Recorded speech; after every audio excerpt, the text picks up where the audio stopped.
Hi, everybody. My name is Alexa Tinsley, and I am the Director of Programs for Jett Foundation. We are very excited that you all are here with us today, so thank you for coming. We are going to give it a few more minutes to let everybody log on. We have Eric here with the True North Disability Planning, and he will be speaking about navigating special needs trusts. But while we're waiting for people to hop on, if you could please put in the chat your name, if you're comfortable, your name, where you're from, and or your child's age. That would be wonderful. And we will be back in just a few.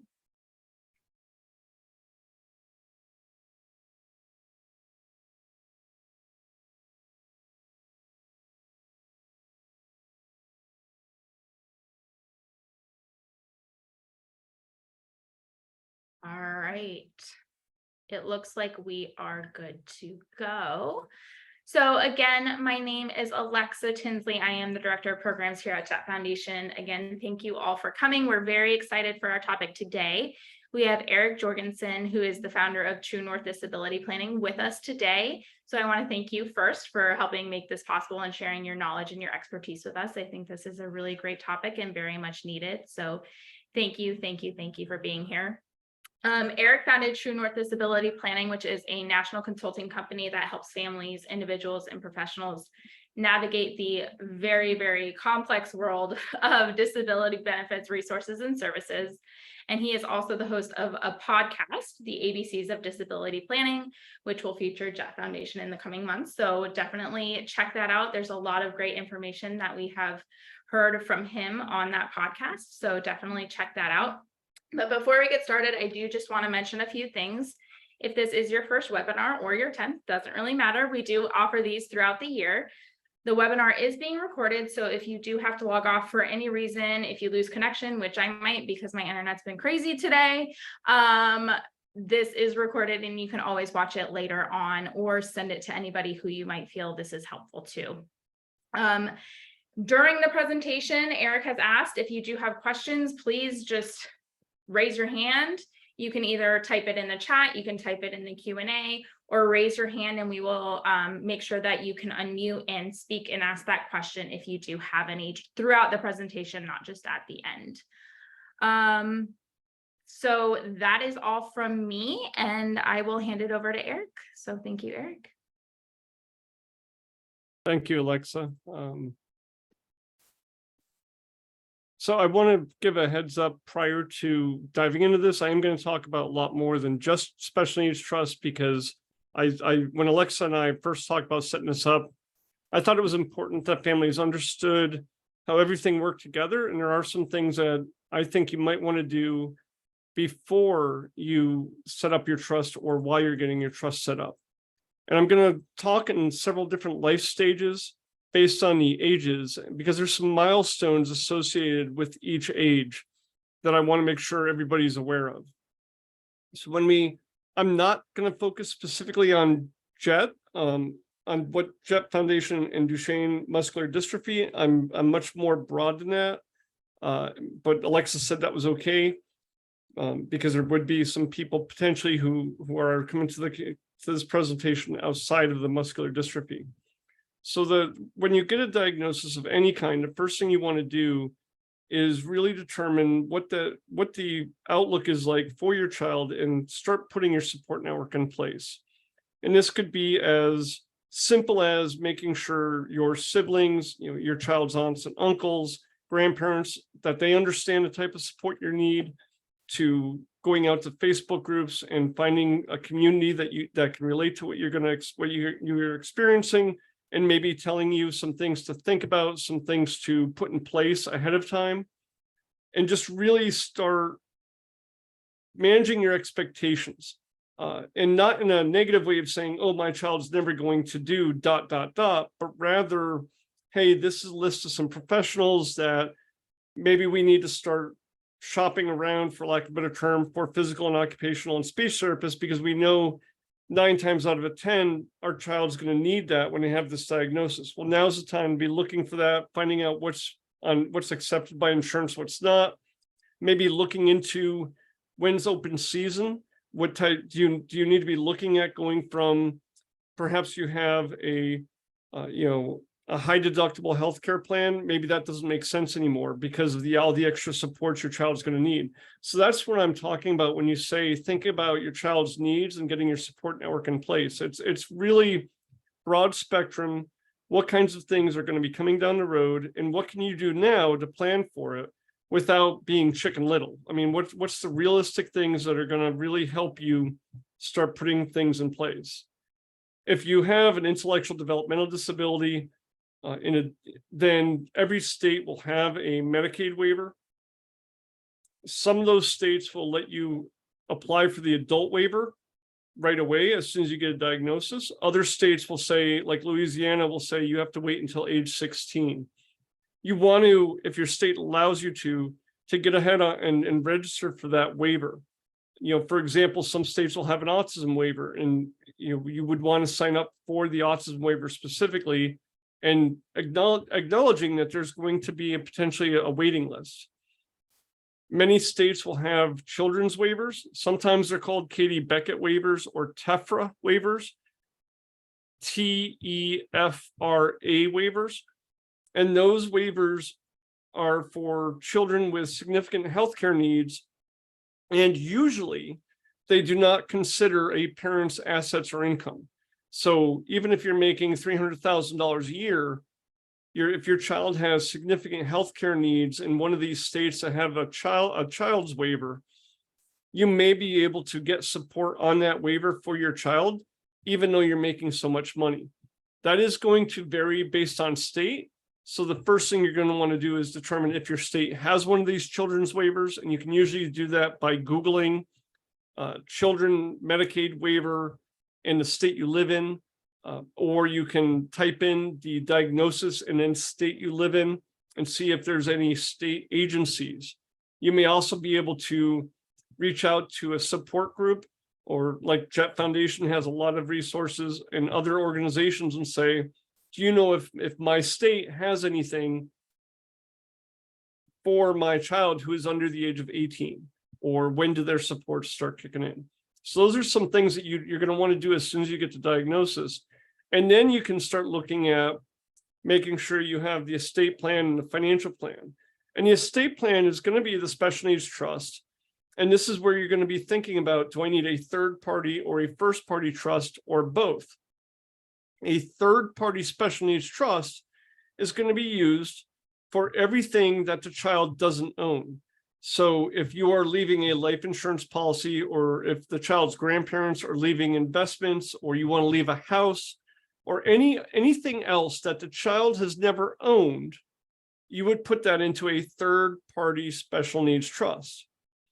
If the child owned it, that could be a lawsuit settlement because the child was involved in an accident or a medical malpractice suit. So there's money coming to the child. That would need to go into a first party special needs trust. Another example would be if you're active duty military and you're looking at retiring and you want to leave your disabled child survivor benefit plan benefits, that would be a first party trust. If you're getting divorced, and not necessarily at an early age, but if your child is going to be 18 and you're going to continue paying child support after age 18, and you don't want to risk jeopardizing your child's public benefits, then you're going to want to have that child support paid to a first party trust. And that's just a very broad overview of the difference for when you would need a first party versus a third party special needs trust. Now, both of these trusts have the same overarching function in that you can put any type of asset into it. It doesn't matter. Think of it like a bucket that can hold anything. Some things are going to be clunkier than others. When you put retirement accounts into them, you have to think about taxes and possible tax ramifications of any income producing asset in a trust because of the way trusts are taxed.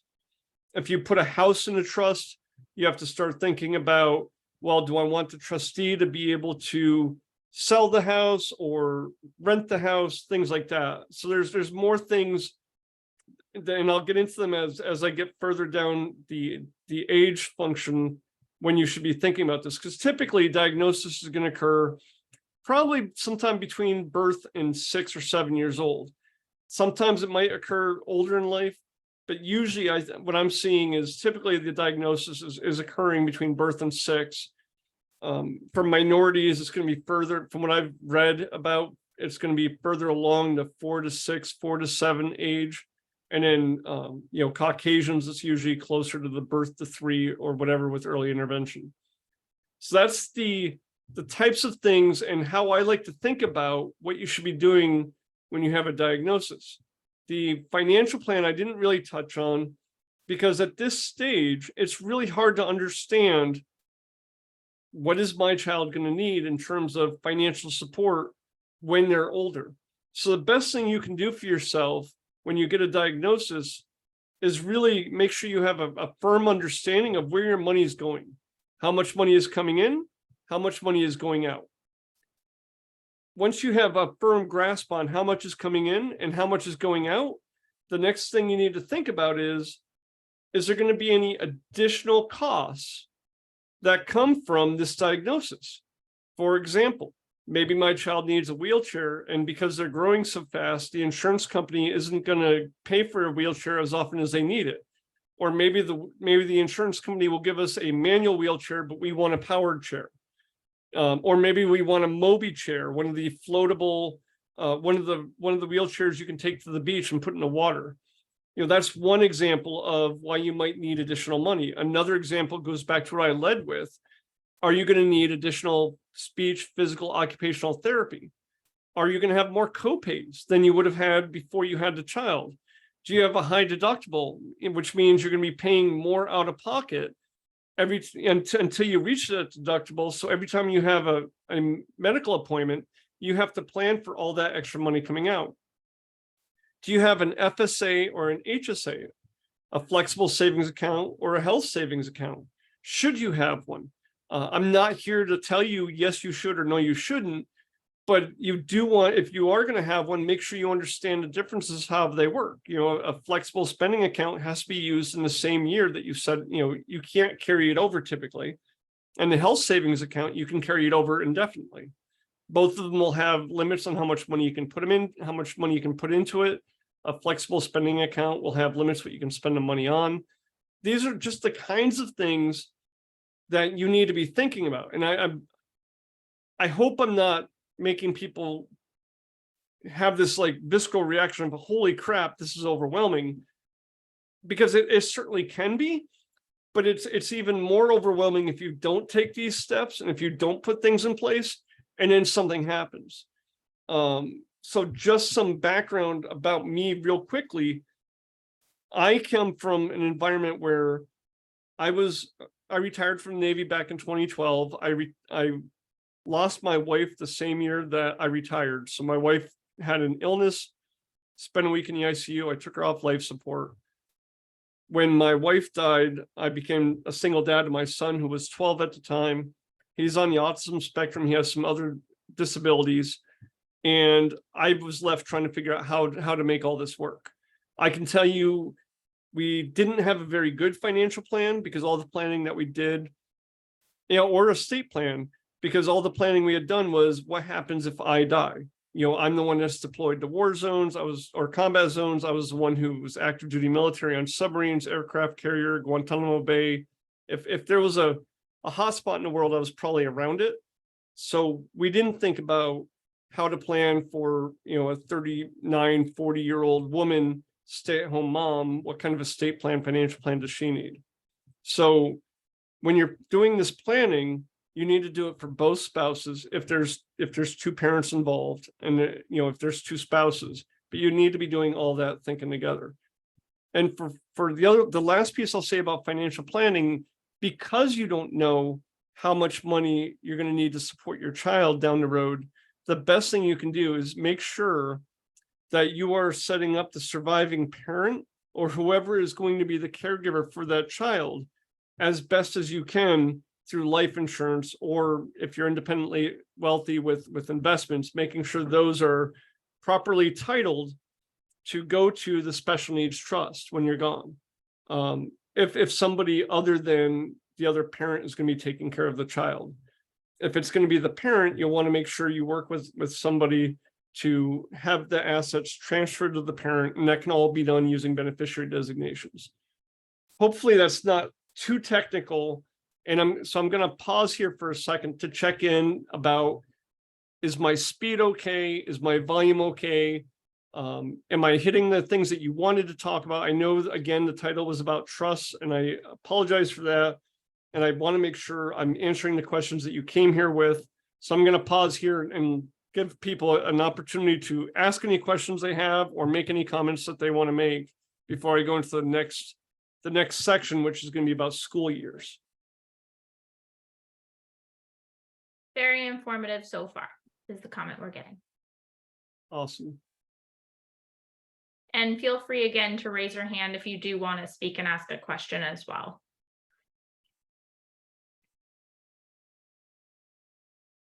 So I know the slides are pretty bare, because I don't like putting too much information on slides. I think it can be distracting.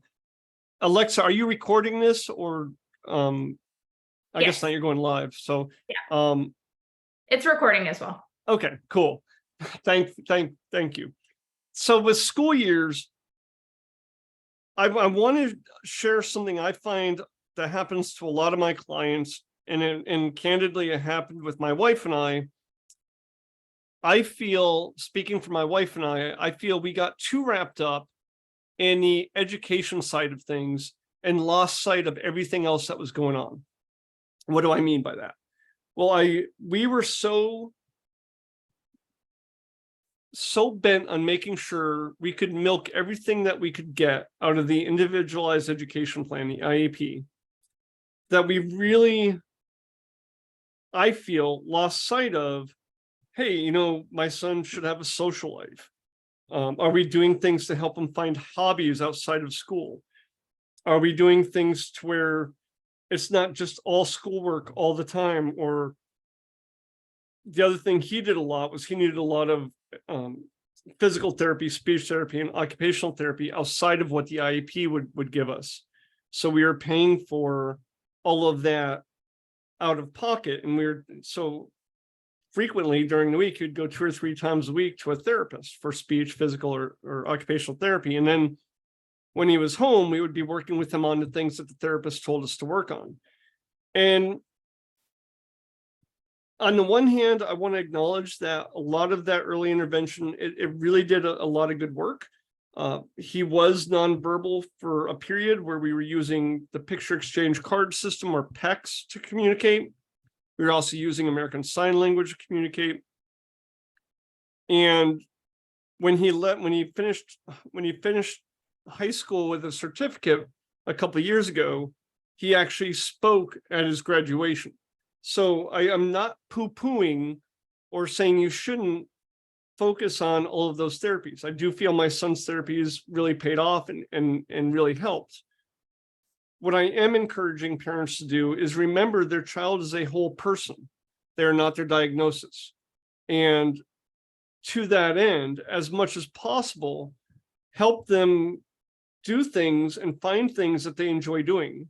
Help them find a community of friends, or build a community of friends to hang out with who will accept them regardless of their disability, and really normalize that the more people see individuals with disabilities out and about, especially children, because children seeing children with disabilities will grow into adults who don't think anything of somebody with a disability, because they just grew up with it and they're used to it.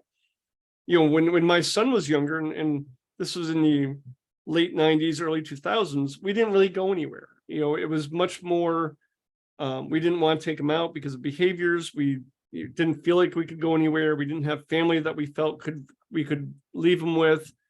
So in many ways, I felt kind of trapped. And I want to encourage families to do what they can so they don't feel trapped. It's hard to do it, I think, especially if you're a single parent, and it can be a chore, for lack of a better term. I don't mean to be offensive when I say that.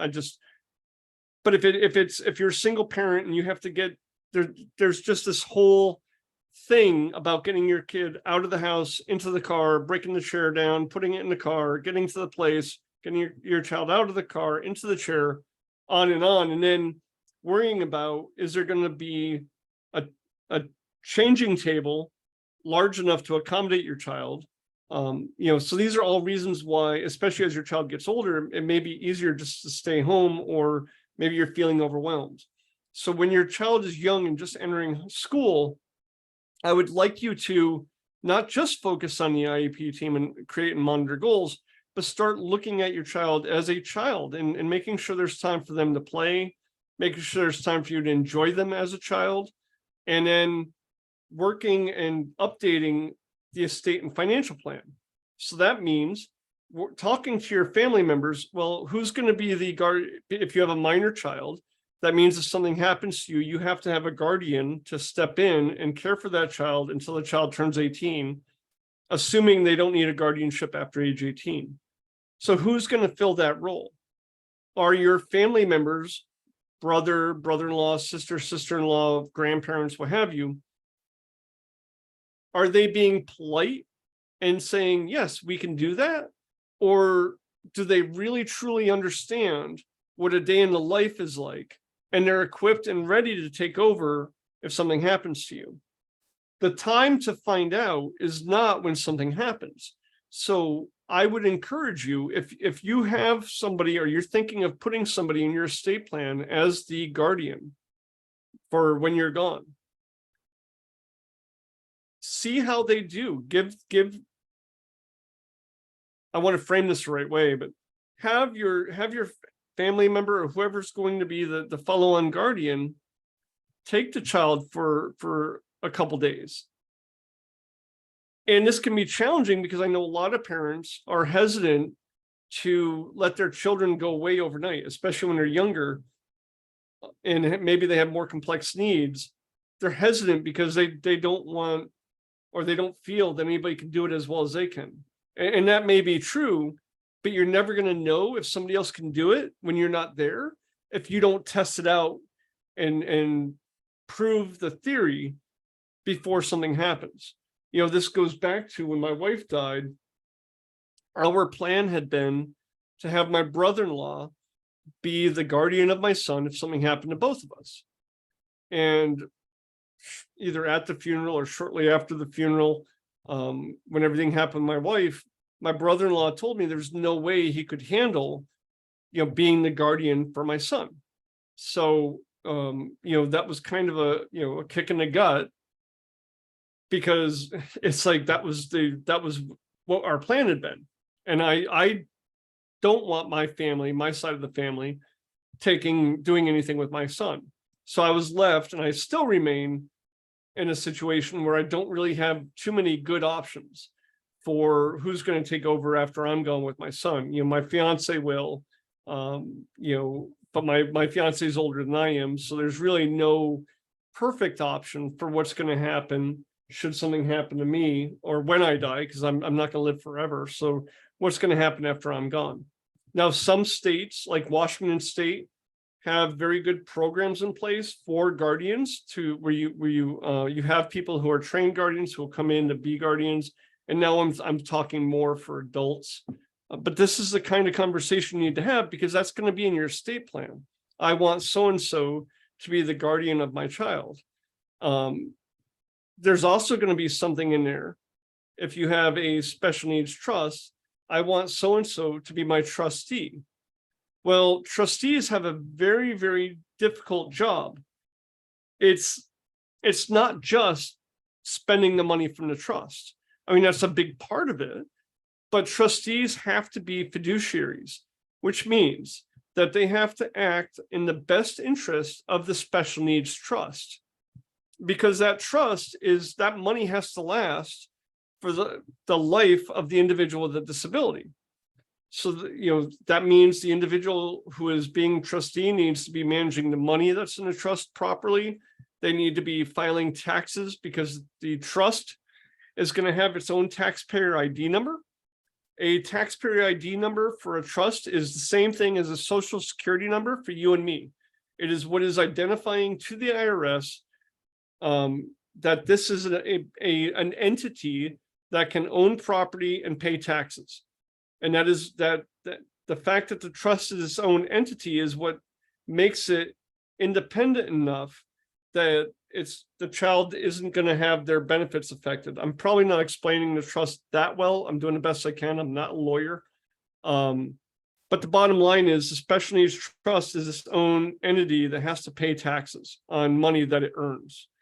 And it has the lowest tax rates of anybody. So when you think about you, when you're filing single or you're filing married jointly or head of household, and you look at the difference in the standard deduction and how much, how far each tax bracket is, when you look at a trust, the income for a trust to get to the maximum is much, much lower than all those other ones. So it will be paying 33% tax or whatever the highest is very quickly on any income that it earns. So when you're doing the planning for your trust and you're talking about who's going to be trustee, make sure you also build into that conversation, in my opinion, making sure they have, or they're working with, or they will have access to a very good accountant that can help them when it comes time to pay taxes on the money from the trust. What my preference is if you're going to have a trustee, my preference would be using a corporate trustee or a pooled trust, and then using a family member, if you have a family member you want to be involved, using them as a trust protector. So let's talk real quick about what a corporate trustee is.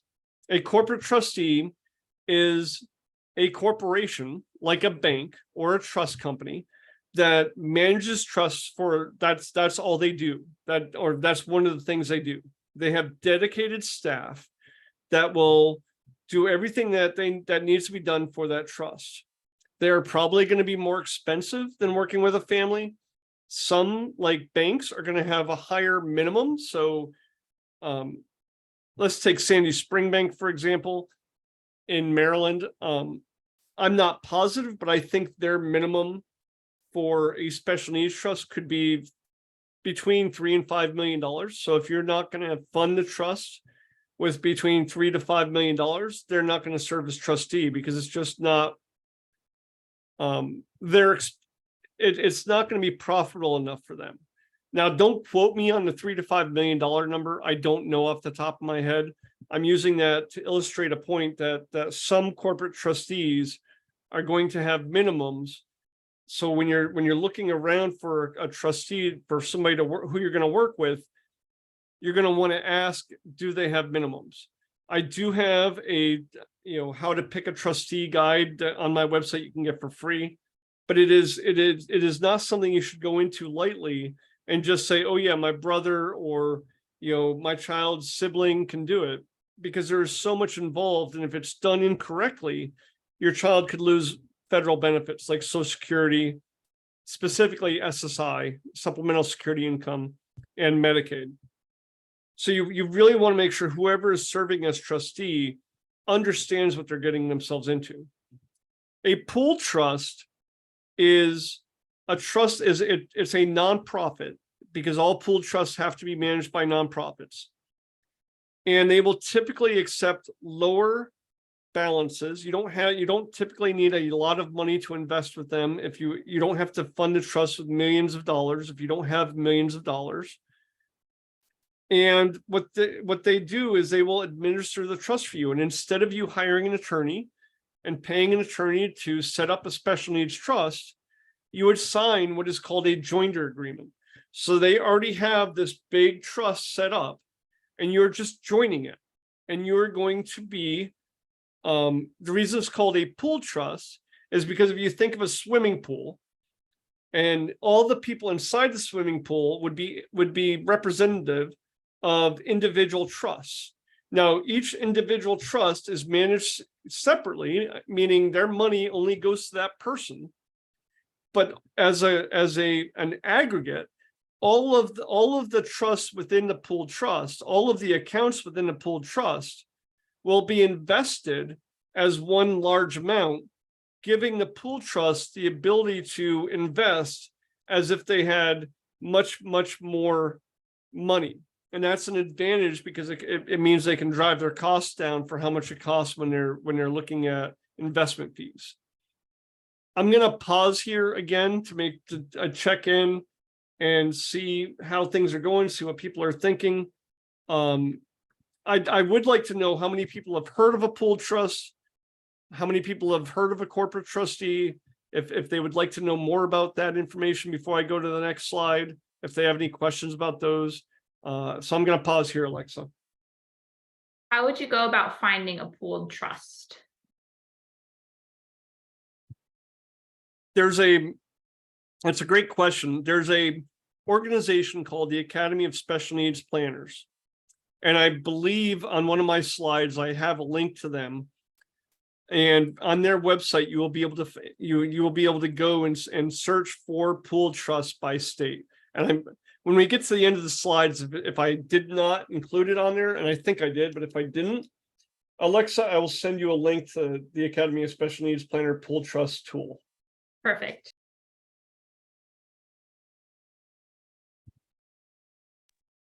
And then one other person did respond that they do have a pooled trust for their son. They sweep money in excess of his allowable monthly income to retain his benefits, also to maintain his asset limit. That's awesome. Right, because the money's probably going into a Rep PE account, and yeah, that's really cool.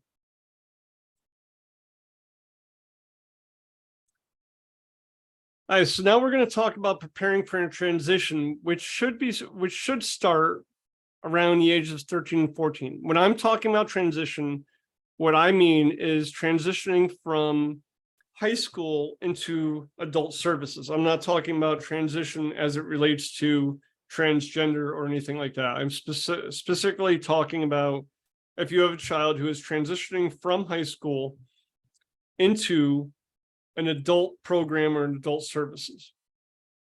So many states use what's called a person-centered plan and this will be brought into the IEP or 504. It'll be brought in, and you're going to fill out these different circles, which represent health, community, employment, all of the things that make up a person. And the goal is to work with the individual with the disability and have them fill in what's meaningful to them, because the goal of a person-centered plan is to really help the individual live a rich and meaningful life, and not just, not just be identified as their diagnosis.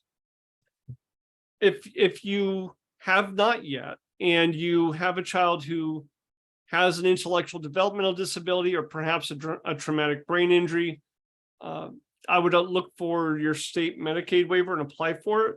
Some states have other waivers for individuals with physical disabilities. They are much less common, so they can be harder to find. Every state will have at least one waiver if the child has an intellectual or a developmental disability.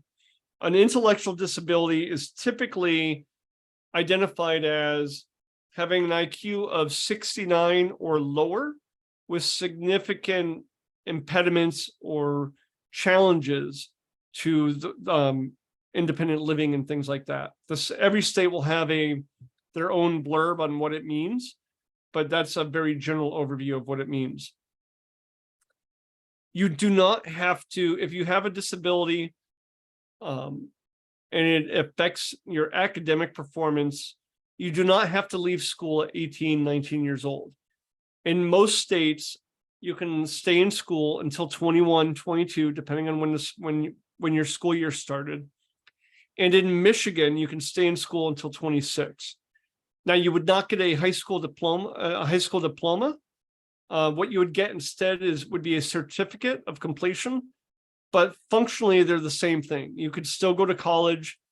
You can still get a job.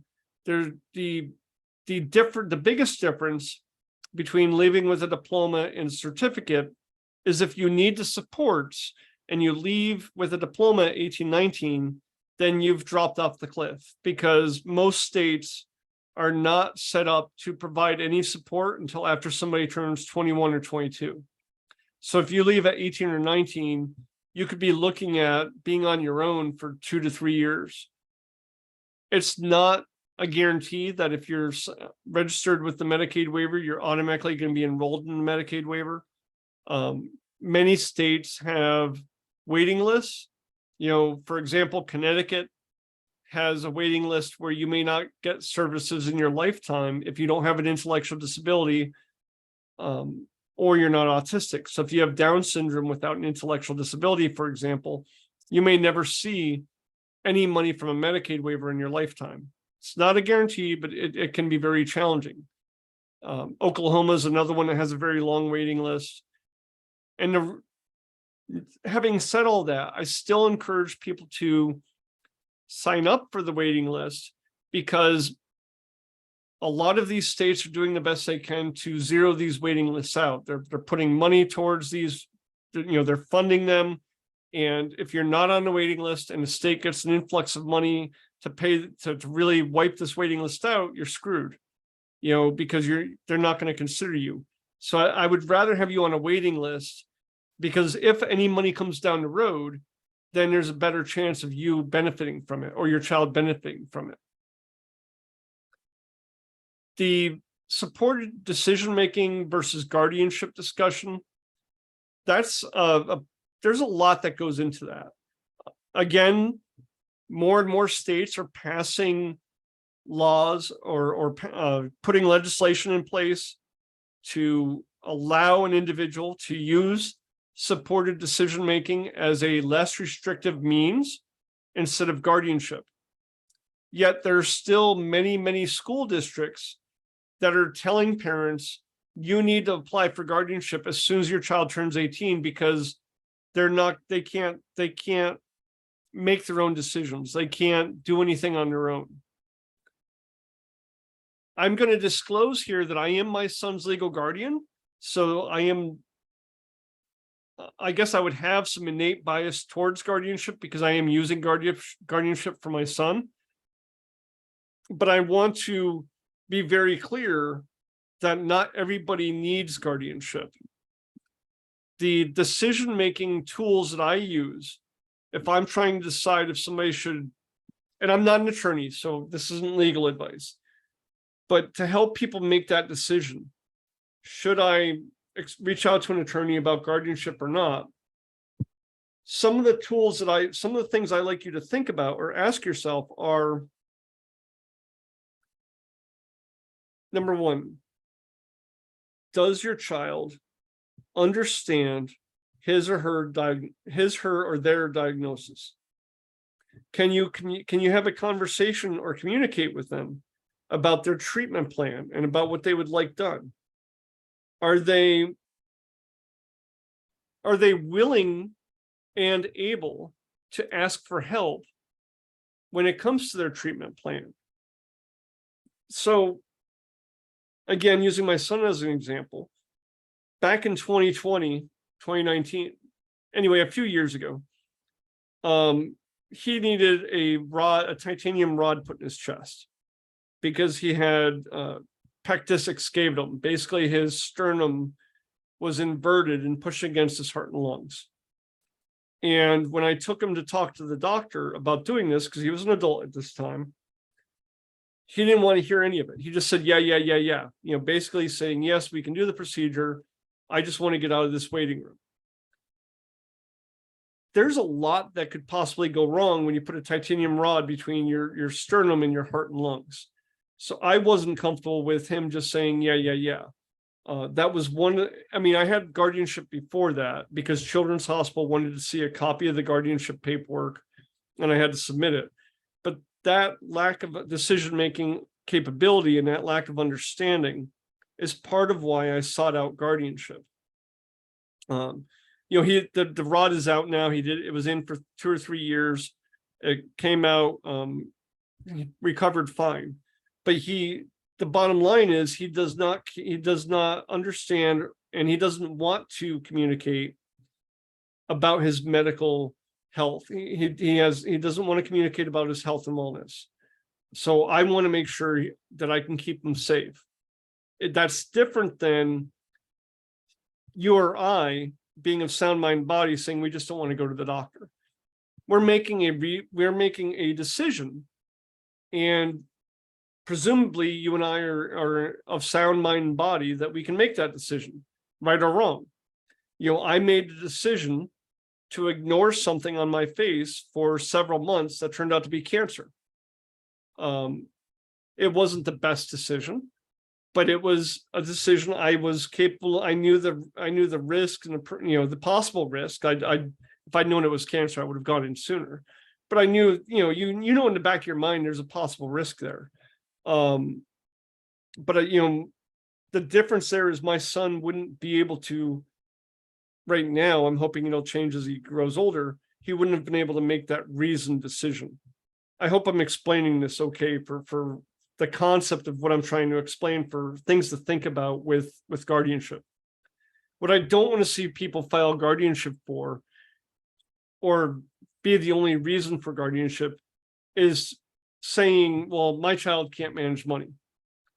Half of the United States can't manage money. I mean, I know that sounds a little flippant, but the bottom line is there are an awful lot of people in the United States who are living paycheck to paycheck. And if that was the only criteria, that they can't manage their own money for guardianship, there'd be a lot more guardianship.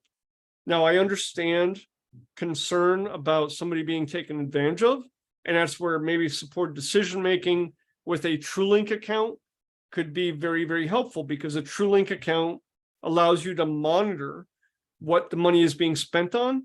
And it also allows you to put caps on how much money can be spent in any given place. You can also say, for example, I don't want my child buying alcohol. So you can make sure that the TrueLink card, it's a prepaid Visa card, you can make sure that it doesn't work if somebody tries to buy booze. Is it a perfect solution? Absolutely not. But again, people without disabilities get taken advantage of. And to some degree, you have to allow your child the dignity of risk. That went off on a little bit of a rant, but I'm hoping I'm giving you some frameworks for when you're trying to decide, do I need to be my child's guardian, or can we use supported decision-making? Even if my state doesn't have a formal supported decision-making legislature, they don't have a formal supported decision-making law, I trust my child enough, we have an open enough dialogue that they can come to me, and they will come to me and ask me for help, and I can work with them and talk them through their decision-making process. And if I'm not available, we have a community of other people that they know and trust, that I know and trust as a parent or a caregiver, and they're going to help them make the decision. So I'm not going to beat that horse anymore. I think I hope I've explained it well enough. And if I didn't, in a second, I'll give you guys an opportunity to ask clarifying questions or add your comments. Because again, I'm one person. If somebody else has different experience, I'd love to give the audience the different experiences that each other have had. I think we learn a lot from each other. The last thing on here is about the pre-employment transition support from vocational rehab, or PREETS. PREETS is available to anybody with any type of disability, physical, emotional, intellectual, developmental, it doesn't matter. What voc rehab does a couple things. And you can start this at age 14. Voc rehab is a short-term intervention. So they're going to come in, they're going to help you find a job, and then they're going to give you a job coach for 3 to 6 weeks to make sure you're stood up and ready to go. In pre-employment transition services, what this is going to look like very often is they're going to give you the individual with a disability, they're going to test them to see what their aptitudes are. They may do a psychological test to see if there's anything precluding them from working, or what types of what challenges might they face if they had a job. For example, my son can't do prolonged standing, and he has some attention challenges. But they'll do and all of that is paid for by Voc Rehab. The families don't pay for this. And then typically they'll help you find a job or place the child over the summer. And this allows the individual to really start working and earning money. And better yet, you can put that on the resume, you can put the money to Enable account, you can, whatever you want. But it gives the individual an opportunity to really start learning what it is to work. So I'm going to pause here before I go into entering adulthood, and just give people the opportunity to ask any questions or make any comments.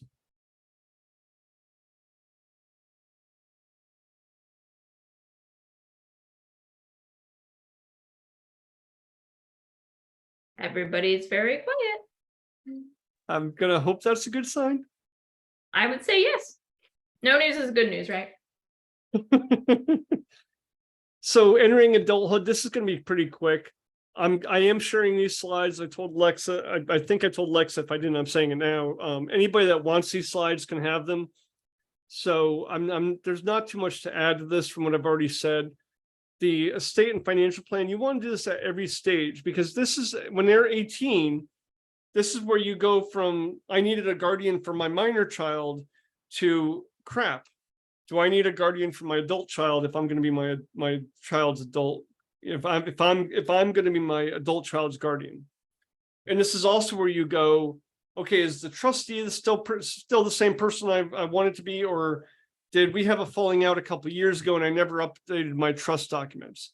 Those are the kinds of things you want to go in and make sure everything is updated. Or, oh crap, we got divorced and we're still amicable, but or maybe we're not amicable, maybe we're not friendly. And I don't want my ex to be the trustee. So, or maybe we need mediation or whatever, but that's the kind of thing. Life happens, and you need to make sure that your estate plan is reflects all those changes in your life. I don't talk too much about financial planning because I think there's enough people out there that talk about financial plans, about funding retirement, funding special needs trusts, all that. I want to touch on things that I'm afraid you guys may never have heard of, or you just don't. I don't see a lot of. So I apologize for not spending too much time on financial planning. And I'm truly doing it because I want to make sure I'm touching on the things that I don't see enough information out there about. And you can apply for supplemental security income on the first day that your child turns 18. And you can apply for supplemental security income, SSI, anytime for your child. When your child is under the age of 18, Social Security is going to look at your assets and your income to determine if you qualify. So in most cases, families are not going to qualify because they make too much money or they have too much assets. Once your child turns 18, even if they're still in school, then Social Security is going to look at that child as, okay, they're on their own, they're independent adults, even if they're not. How much money do they have in their name? How much income are they earning? And that is, so I encourage everybody, if you don't think your child's going to be able to work or work enough to support themselves, look into applying for supplemental security income. In the states listed in number 4, I listed those states there because those are the states where you will not get Medicaid automatically if you enroll and if you are approved for SSI. So in every other state, except for what I have listed in number 4, if your child is approved for SSI, they will automatically be enrolled in Medicaid or Mass Health or Husky, whatever your Medi-Cal, whatever your state calls it. So not Husky because Connecticut's on the list, but whatever your state calls it, you will be enrolled in Medicaid. And then this is when you want to start thinking, do you need an Enable account? Do you need a TrueLink account? Enable account, again, there's a lot of information out there about them. So really briefly, Enable account is a place where you can put money. It doesn't affect your child's benefits. You can put up to, I think, $16,000 a year into it. I don't remember off the top of my head. It's based on the federal gifting tax tax limits, and then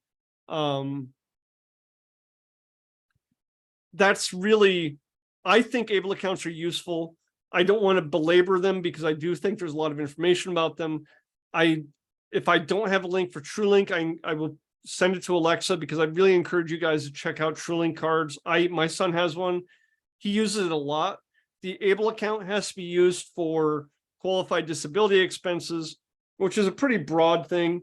But what I used my son's able account for was root canals, buying him a computer, things like that. What I use my son's TrueLink card for is letting the staff go out with him to go to McDonald's, because that's not a qualified disability expense. I mean, it would be a stretch. But he can use a TrueLink to go to McDonald's, Subway, get his Pizza Hut, whatever. And it's just, I put $400 a month on a TrueLink card and let him and his staff go to town.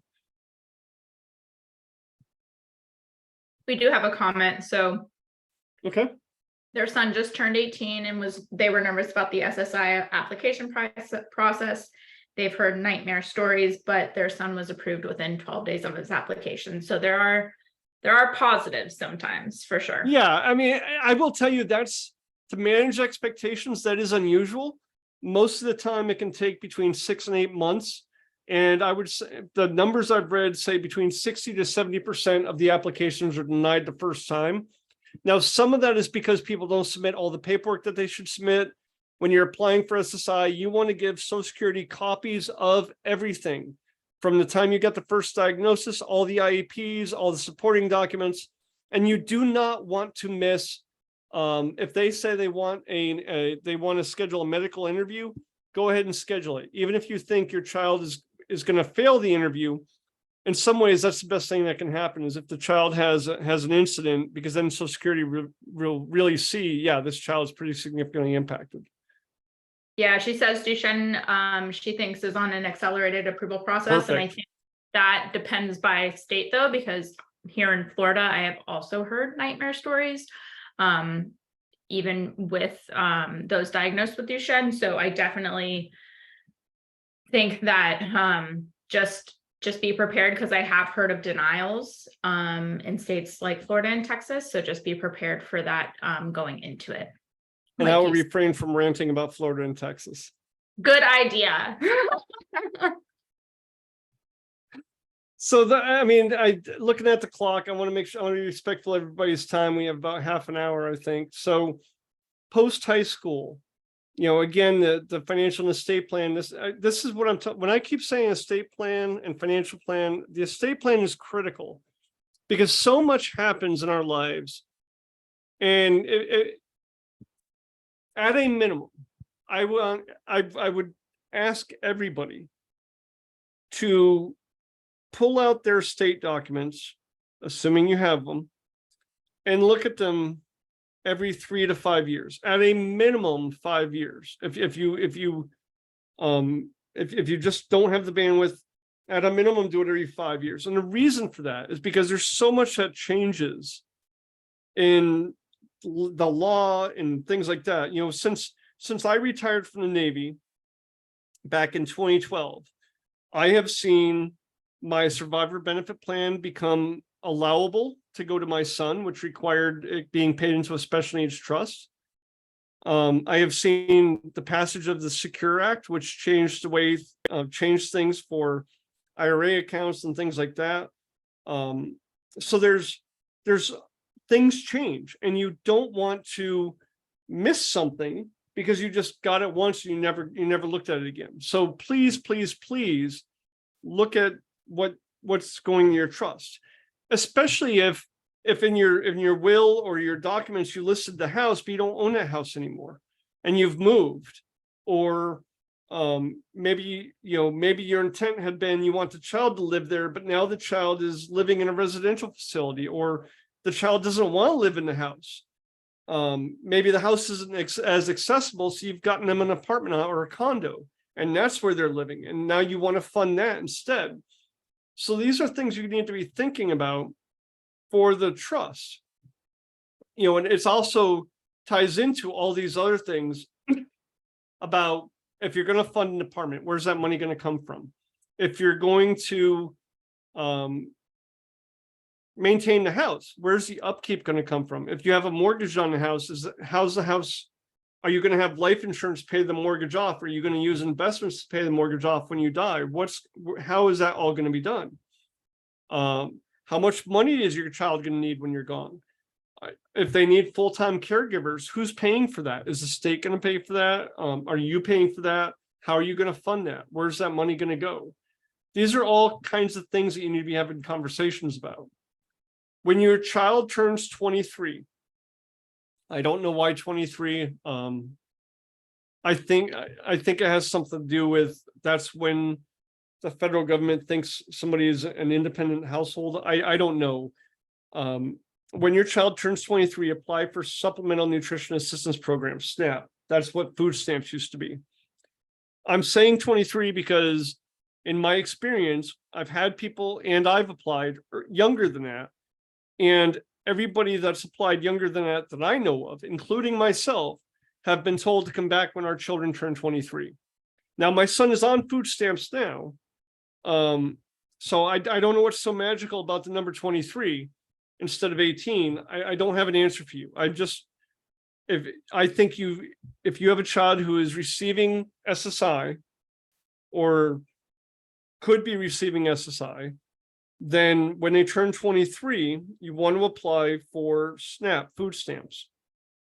One thing I didn't talk about with SSI that I want to make sure I touch on, excuse me.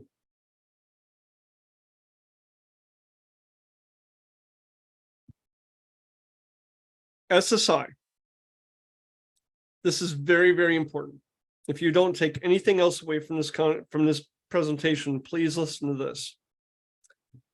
You want to apply for SSI before your child turns 22. The magic number with 22. If you can prove that your child's disability occurred before the age of 22, and in my opinion, the easiest way to do that is have them apply and be approved for SSI before the age of 22. Then your child becomes eligible for what is called the Disabled Adult Child Benefit or the Childhood Disability Benefit. They're the same thing, they're just different words. The Disabled Adult Child Benefit allows your child to receive 50% of a parent's Social Security retirement or Social Security disability check when the parent either becomes disabled or files for Social Security retirement. In most cases, it will not affect a parent's Social Security benefits. I say in most cases because there is something called the family maximum. So in some cases, if you have usually more than two family members, in addition to the worker who retired or became disabled, so if you have more than three people drawing on the same Social Security account, an example of that would be husband, wife, or husband, wife, your spouse, your spouse, and then a disabled child, all collecting benefits off of your Social Security account. So your child, right now, the maximum SSI benefit for 2023 is $914 a month if you get the full benefit. That does not include any state supplements. So if you live in a state like California or New York that supplements your SSI, that's going to be a higher number. The federal maximum is $914 a month. If when you retire, your Social Security is $3,000 a month, then your child is going to get $1,500 a month, and it's going to be an SSDI instead of SSI. When you die, then your child is going to get 75% of your $3,000 benefit. So I think that's $2,250. Let me look at my calculator. I should. Yeah, it's $2,250 when you die.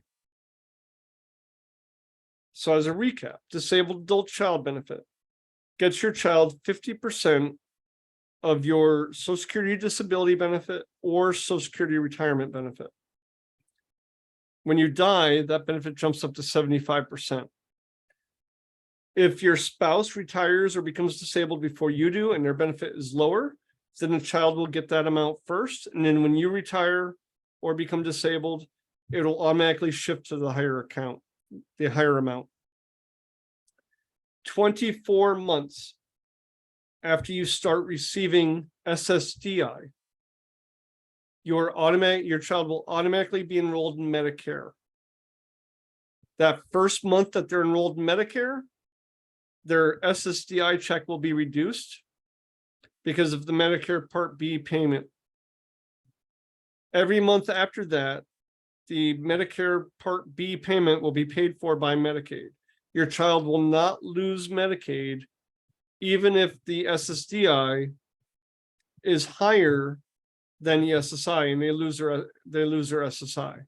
So even if the child is on SSDI and no longer on SSI, they will still receive Medicaid and Medicare as long as they meet the asset limits for Medicaid. In some states like Connecticut, that asset limit is $1,600. Most states, it's going to be $2,000. Some states will have higher limits if you're working. So they have employed individuals with disabilities that are allowed to have Medicaid, and they can earn more money, and they have higher asset limits. That is going to be a state by state specific benefit. I can't speak to that during this webinar, but please, please, please, with a cherry on top, if you have a child with a disability that's fairly significant and it's going to keep the child from working, please, please, please apply for SSI on the first day of the month that your child is going to turn 18. It's really important to make sure that you get all the benefits your child is entitled to. So I'm going to pause there, Alexa, and see what people have to say. Yeah, so the webinar does end at 2. So I'm sorry. Well, that's okay. It's recorded. So if there is any information, we can definitely go till 2:15. But I do want, before people do hop off, see if there are any questions that anybody has. Again, feel free to raise your hand, put it in the chat. We do actually have a question. We have a special needs trust drawn up that is set up for our life insurance to fund. We have no bank account actually opened related to this account. Should we have a bank account set up now? If so, how do we fund it? So what I did, Alexa, was I set up a bank account for both my first party and third party trust using the trust identification number. So the trust owns the bank account, and then I funded it with $10. Perfect. Great is what they said. Thank you. And this is the resources that are on the slides that I mentioned. It does have the Academy of Special Needs Planners. Perfect. I'll make sure that, again, like Eric said, anybody that does want this gets this. So please feel free to reach out to me, Alexa at jettfoundation.org. I'll actually turn on my video so you guys can see me now. If you guys do have any questions, please feel free to reach out to myself or to Eric. I can definitely, he has his email here.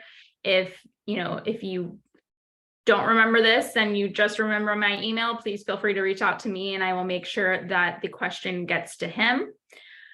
Again, thank you guys so much for being here today. If there are any other questions, I'm going to give it another minute to see if anything comes through. Again, feel free to raise your hand. I'll make sure that you get unmuted if that's the preferred way for you to ask a question, but we all know that questions come, especially after we process all the information. So happy to answer those questions after the time as well.